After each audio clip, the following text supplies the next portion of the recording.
A bowler hatted man near the mantelpiece greeted him as James entered the sitting room. और James ने अपने बैठने के कमरे में प्रवेश किया। और तो अंगीठी, जो अंगीठी थी बेटा, ठीक है, मेंटल पीस जो होते हैं, अंगीठी जो कानस के पास खड़े एक बाउलर हैट पर एक आदमी ने उसका अभिवादन किया। I am Johnson sir, security officer at Whitehall. He showed his identity card and continue, I presume you know why am sir. कि उन्होंने बताया कि मैं जॉनसन हूँ, जो कि वाइट हाउस का एक सुरक्षा अधिकारी था। एंड उसने अपना पहचान पत्र दिखाकर बात जारी करते हुए कहा कि सर मैं समझता हूँ आप जानते हैं कि मैं यहाँ क्यों आया हूँ। To the extent that is conveyed in the note replied James. और जेम्स ने क्या कहा, इस हद तक जितना वो संदेश में बताया गया था जेम्स ने उसका उत्तर दिया। That he knew that it would be useless to ask Johnson for further detail. I won't take long. वह जानता था कि जॉनसन ने अधिक ज़्यादा जानकारी ले बिना ही, कि उसका जो मतलब उसकी जानकारी क्या थी लेना बेकार था, और तो मुझे अधिक देर ना लगेगी। Johnson Ford Cortina brought them to the White Hall in the less than 90 minute. और जॉनसन की फोर्ड कोर्टिना उन्हें 90 मिनट्स में ही कम समय में लंदन ले गई। It took them another 10 minute to reach the chamber of sir John Macpherson. और फिर जो जॉन मैकफर्सन के कमरे में पहुंचने में उन्हें 10 मिनट और लगे। Having introduced James to sir John the quiet but efficient Johnson slipped out. James का सर जॉन का को परिचय देकर कुशल जॉनसन वहाँ से खिसक गए, वहाँ से चले गए। Doctor Forth, my apologise for the imposition on your time. उन्होंने डॉक्टर से क्षमा मांगते हुए कहा कि मैंने आपका समय लिया है। Sir John advance with outstretch hand. Sir John ने अपने हाथ खोलकर आगे बढ़ते हुए कहा, to avoid any further delay, कि अधिक विलंब ना करते हुए, I will come to the point right now, कि अपने सीधे काम पर आ जाता हूँ। Sir John handed a typescript, कि सर जॉन ने उसे टाइप किया हुआ कागज पकड़ा दिया। Why it is my paper two nature, कि क्या यह तो नेचर को भेजा हुआ एक क्या है बेटा, भेजा हुआ मेरा लेख है, मेरा एक पेपर है।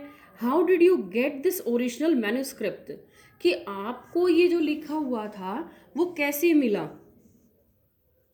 ठीक है। जेम्स वो सरप्राइज एंड समवट अनईजी, कि वो समझ गया था, जेम्स को कुछ अलग से आश्चर्य भी था और वह परेशान भी था। और उसे लग रहा था कि sir John saw the anxiety and continue Taylor the editor of Nature is friend of mind, कि उन्होंने बताया कि जो उसने सर जॉन ने उसकी परेशानी को देखा, और उसने आगे कहा कि नेचर का जो संपादक है वो टेलर मेरा मित्र है। I had asked Nature to publish it without delay since it is very important. James looked puzzled.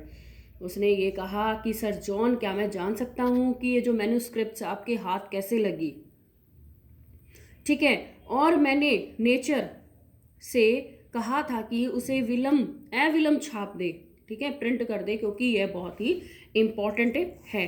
I agree that is very important, so important in fact that it must never be published, that is if what you say is correct. Sir John lit his pipe. उसने ये बताया कि James उलझन में पड़ गया, ठीक है, पढ़ना ही था। मैं इस बात से सहमत नहीं हूँ कि ये इम्पोर्टेंट है, बट वास्तव में इतना इम्पोर्टेंट है कि इसे कभी भी नहीं छपना चाहिए। यानी यदि अगर जो आपने लिखा है वही सही है, तो सर जॉन ने अपना पाइप सिगार जलाया। James would never have tolerate aspiration on the accuracy of his work or the implied order that it must be suppressed. James को अपने काम की शुद्धता का जो अपेक्षित आदेश दिया गया था वो उसे दबा दिया गया और उसे सहन न होता है। I met but he knew Sir John to be the respected scientist and was willing to hear him out. परंतु वह जानता था कि सर जॉन जितने भी जो सम्मानित वैज्ञानिक हैं, और इसलिए वह अपनी पूरी बात सुनने के लिए तैयार था। Please don't misunderstand me doctor forth, उसने ये बताया फॉरसाइथ, कि कि तुम गलत मत समझना। I met Taylor today at lunch in the club where he showed me your paper. कि मैं सुबह ही क्लब में टेलर से भोजन पर मिला था, खाने पर मिला था, जहाँ उसने मुझे आपका ये पेपर दिया। I still retain enough interest in astronomy, you know, and he asked for me opinion before sending it to the professional referee.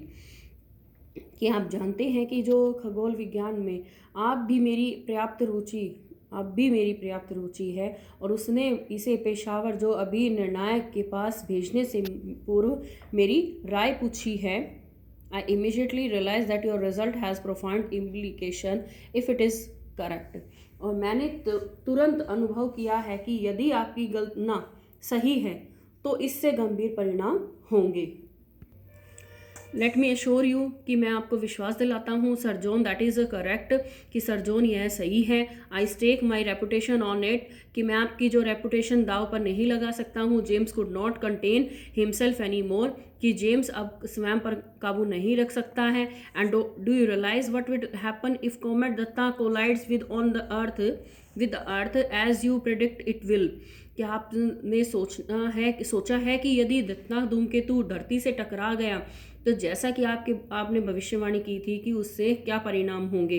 The effect will be the catastrophic, कि जो परिणाम है वो विनाशकारी होंगे। And that's why I have taken extra care of verify my calculation, कि मैं अपनी गणना की जांच करने में विशेष क्या करता हूँ, सावधानी, एक्स्ट्रा केयर करता हूँ। Bearing rare circumstances the collision inevitable, कि जितने भी जो विरल जो परिस्थितियों को छोड़कर जो टक्कर होगी वो अवश्य ही भाई होगी, अनएविटेबल होगी। एंड जेम्स वर कॉन्फिडेंट, जो जेम्स था वो पूर्ण विश्वास था उसे। But sir John picked out the one qualifying phrase, लेकिन सर जॉन ने एक प्रतिबंधक वाक्य को पकड़ लिया कि what was those rare circumstances, कि ये विरल परिस्थितियाँ क्या है। Well it might collide with some asteroid before reaching here, और it might just split up when near the sun, okay, और इट माइट एवोपरेट। उन्होंने बताया कि हाँ, हो सकता है कि यहाँ पहुँचने से पहले ही उस उल्का से वो टकरा जाए, ठीक है, वो एस्ट्रॉयड जो होते हैं बेटा उनसे वो टकरा जाए, और या जब वह सूर्य जो सन के बिल्कुल ही पास आए तो वो टूट कर बिखर जाए या इसका एवापरेट हो जाए, वाष्पीकरण हो जाए। But one can't count on these Fortius circumstances, लेकिन इस प्रकार की जो संयोग परिस्थितियां हैं बेटा, जो सिचुएशन है उस पर भरोसा नहीं किया जा सकता है।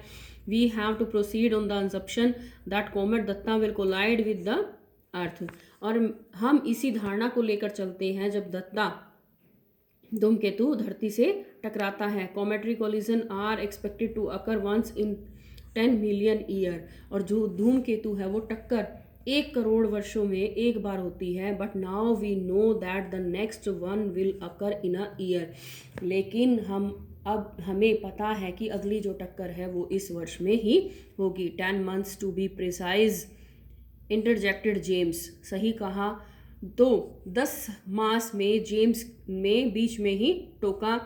Thank you for the correction, की गलती ठीक करने के लिए धन्यवाद। Do realise that we have only 10 months of survival left for the entire living species on the earth, की इस धरती पर जितने भी समस्त प्राणियों के पास जो जीवित रहने का केवल 10 महीने का ही टाइम है। Do you think we have to do something to stop all this, कि आपके विचार में इसे रोकने के लिए हमें कुछ करना चाहिए।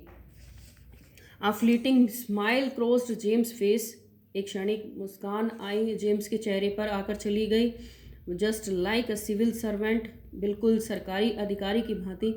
As if we are facing here a minor break down of law and order, जैसे कि हम किसी साधारण कानूनी व्यवस्था के अस्त व्यस्त होने का सामना कर रहे हैं। It is essential to call he thought to himself aloud, he said, how I ask, can we prevent this natural catastrophe? उसने मन में ही यही सोचा कि वह ऊंचे स्वर में बोला, और मैं पूछता हूँ कि हम प्राकृतिक आपदा को कैसे रोक सकते हैं। जो नेचुरल डिज़ास्टर्स होते हैं बेटा, कैटास्ट्रोफी होते हैं। I don't know but we have no option but to try. मैं नहीं जानता और हमारे पास कोई प्रयास करने के लिए अधिक चारा नहीं है, ऑप्शन नहीं है। I think we need more than 2 brains to handle this situation, कि हमारे विचार में इस परिस्थिति को संभालने के लिए हमें 2 से अधिक क्या चाहिए, माइंड चाहिए। It is essential to call an urgent meeting of experts from all over the world to think of a countermeasure and of course in total secrecy। कि इसकी रोकथाम का उपाय के लिए, इसके उपाय के लिए बेटा हमें क्या करना चाहिए। इसकी रोकथाम के लिए हमें 2 से अधिक माइंड के लिए पूछा गया था। फिर उन्होंने बताया कि संसार भर में जितने भी जो विशेषज्ञ हैं बेटा, जो साइंटिस्ट हैं, उनकी क्या करनी चाहिए, एक मीटिंग करनी ज़रूरी है। Think of the panic in the world if this dreadful news leak out. और निसंदेह हमें गुप्त रूप से इसको रखना चाहिए। Sir John glanced at the manuscript in James hand. और ज़रा सोचे कि दुनिया में कितनी घबराहट फैल जाएगी यदि यह जानकारी बाहर चली जाएगी। और फिर सर जॉन ने जेम्स के हाथ में अपनी पड़ी वो मैन्युस्क्रिप्ट की ओर देखते हुए कहा, my suppressing this paper will not hide the truth. लेकिन जो ये मेरा लिखा हुआ लेख है उससे सच्चाई छिप नहीं सकेगी। Sir John James said there are other who will arrive at the same conclusion sooner और लेटर, कि अन्य लोग भी कभी ना कभी इस निष्कर्ष पर पहुंचेंगे। No don't suppress it but tone it down.